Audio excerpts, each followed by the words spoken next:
Kami dari kelompok 13 akan mempresentasikan konsep interferensi, difraksi, dan polarisasi. Sebelum melakukan presentasi, saya akan memperkenalkan diri saya terlebih dahulu. Perkenalkan, nama saya Nurul Hida Jariatin dengan NIM 2002-10104052. Kemudian rekan saya Nabila Fitri dengan NIM 2002-10104057. Baik, materi yang akan kami bahas pada hari ini yaitu yang pertama mengenai interferensi.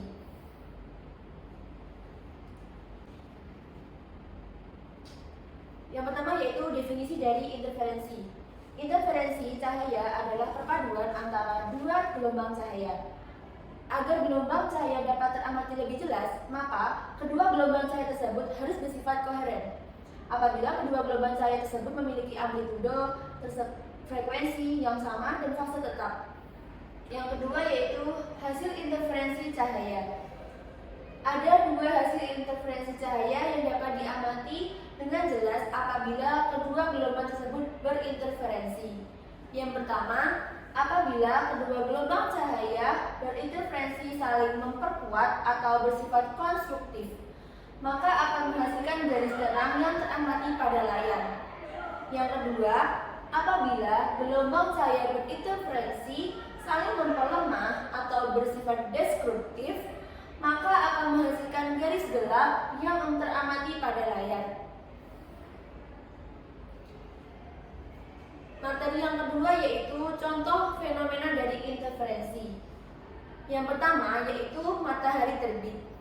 Ketika pagi hari matahari mulai keluar dari ufuk timur, kalian akan melihat cahaya yang keluar dari matahari tersebut seolah-olah berwarna putih. Ternyata cahaya matahari yang terlihat putih itu sebenarnya terdiri dari beberapa warna. Peristiwa dari penggabungan warna ini dinamakan sebagai interferensi. Contoh yang kedua yaitu gelembung cahaya. Gelembung sabun adalah contoh lain dari interferensi cahaya dalam kehidupan sehari-hari. Gelembung sabun berbentuk bulat dan memiliki lapisan transparan tipis yang terbuat dari larutan sabun. Ketika cahaya putih jatuh pada permukaan gelembung sabun dan dipantulkan dari permukaan atas dan bawah gelembung sabun, hanya beberapa warna yang dikandung oleh cahaya putih cenderung mengalami interferensi konstruktif, sedangkan warna lainnya mengalami interferensi destruktif cahaya. Warna-warna yang mengalami interferensi konstruktif terlihat, sedangkan warna-warna lainnya ditekan. Untuk materi selanjutnya yaitu difraksi akan disampaikan oleh rekan saya.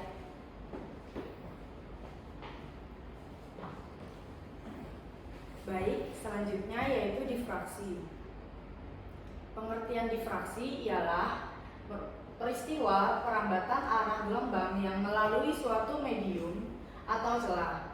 Perambatan arah gelombang akan teramati pada pola yang dihasilkan saat cahaya melewati celah tunggal, celah ganda, 3 celah, celah persegi, dan juga celah lingkaran.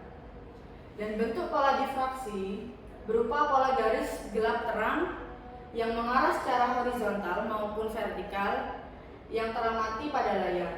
Dan pola yang dihasilkan mengikuti fungsi tertentu yang tergantung pada variabel panjang, gelombang, lebar celah, jarak celah ke layar, sudut apit, dan juga lain-lain.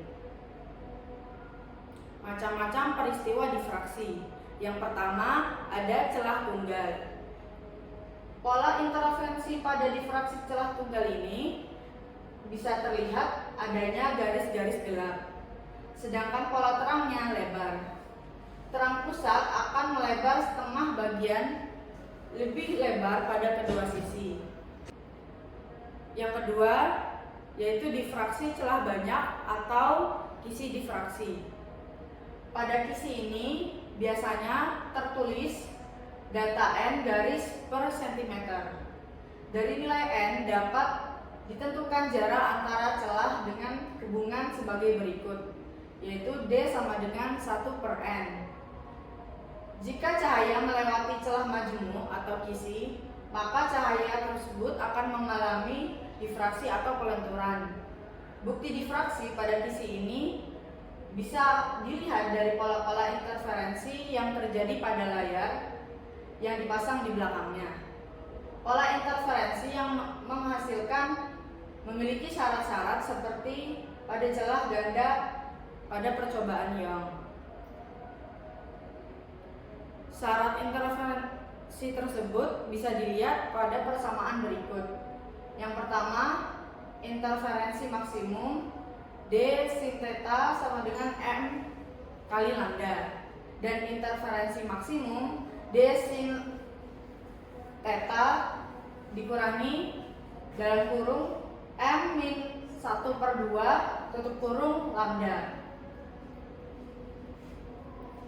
Berikut merupakan contoh-contoh fenomena difraksi dalam kehidupan sehari-hari.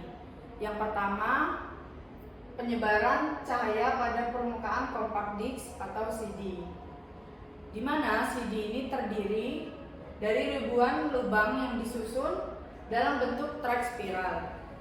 Saat cahaya tampak mengenai lubang, masing-masing lubang mendifraksikan cahaya ke segala arah.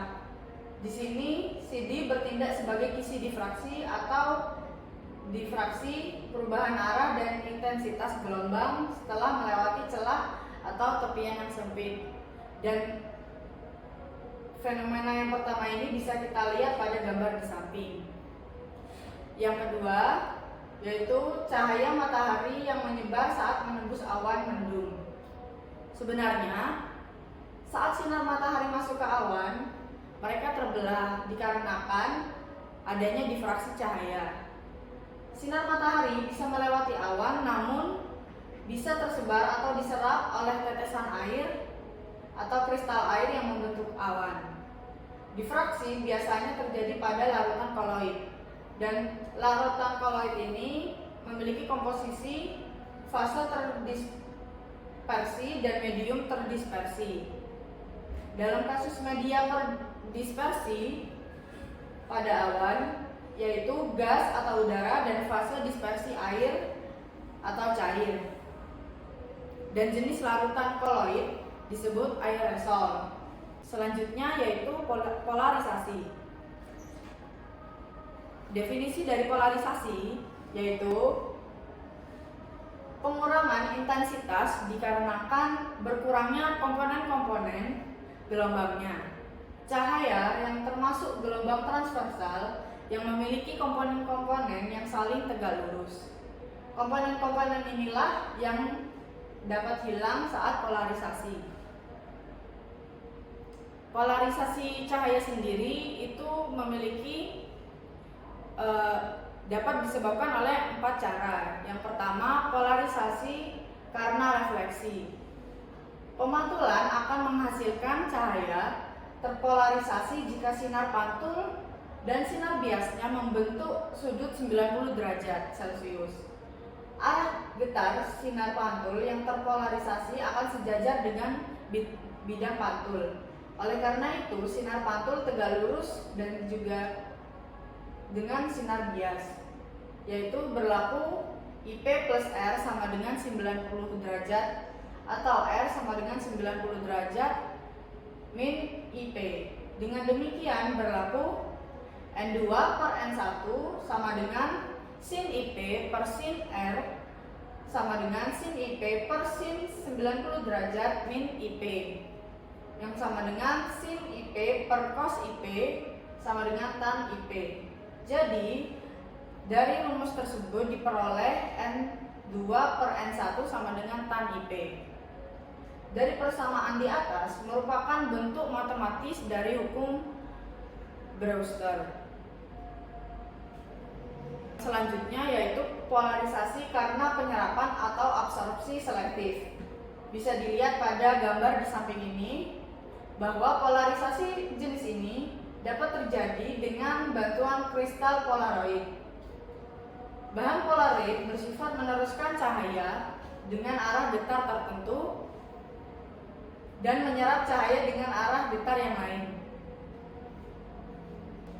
Cahaya yang diteruskan adalah cahaya yang arah getarnya sejajar dengan sumbu polarisasi polaroid. Selanjutnya yaitu polarisasi karena pembiasan ganda. Jika berkas kaca dilewatkan pada kaca, kelajuan cahaya keluar akan sama di segala arah. Hal ini dikarenakan kaca bersifat homogen. Indeks biasnya hanya memiliki satu nilai. Akan tetapi, pada bahan-bahan kristal tertentu di dalamnya tidak seragam. Cahaya yang melalui bahan dengan indeks bias ganda akan mengalami pembiasan dalam dua arah yang berbeda, yaitu sebagian berkas akan memenuhi hukum Snellius dan yang lain tidak memenuhi hukum Snellius. Dan selanjutnya akan disampaikan oleh teman saya. Baik, untuk materi selanjutnya yaitu polarisasi karena hamburan. Jika cahaya dilewatkan pada suatu medium, partikel-partikel medium akan menyerap dan memancarkan kembali sebagian cahaya itu. Penyerapan dan pemancaran kembali cahaya oleh partikel-partikel medium ini dikenal sebagai fenomena hamburan. Pada peristiwa hamburan, cahaya yang panjang gelombangnya lebih pendek cenderung mengalami hamburan dengan intensitas yang besar. Hamburan ini dapat diamati pada warna biru yang ada di langit.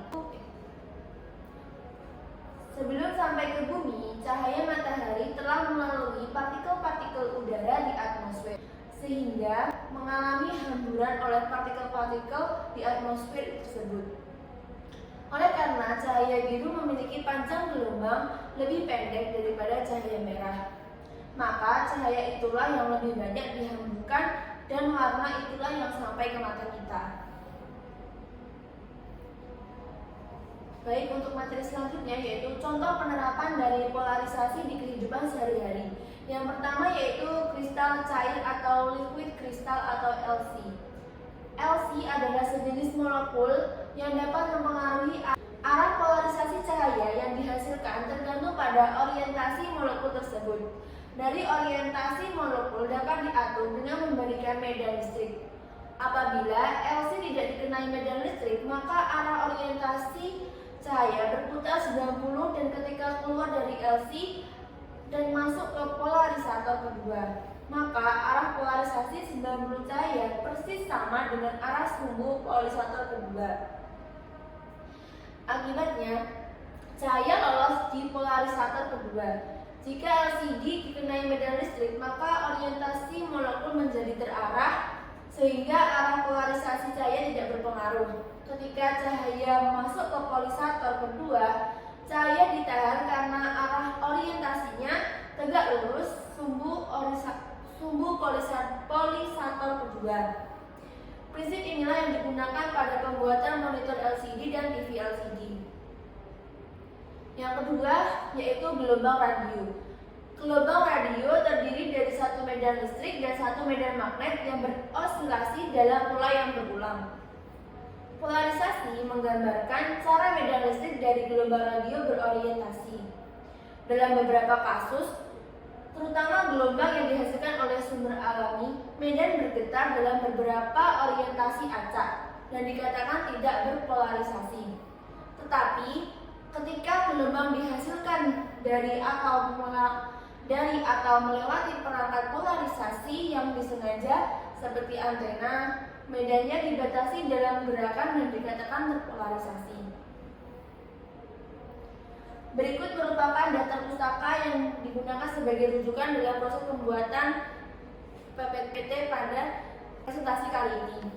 Sekian presentasi dari kelompok kami. Apabila ada kesalahan mohon dimaafkan. Wassalamualaikum warahmatullahi wabarakatuh.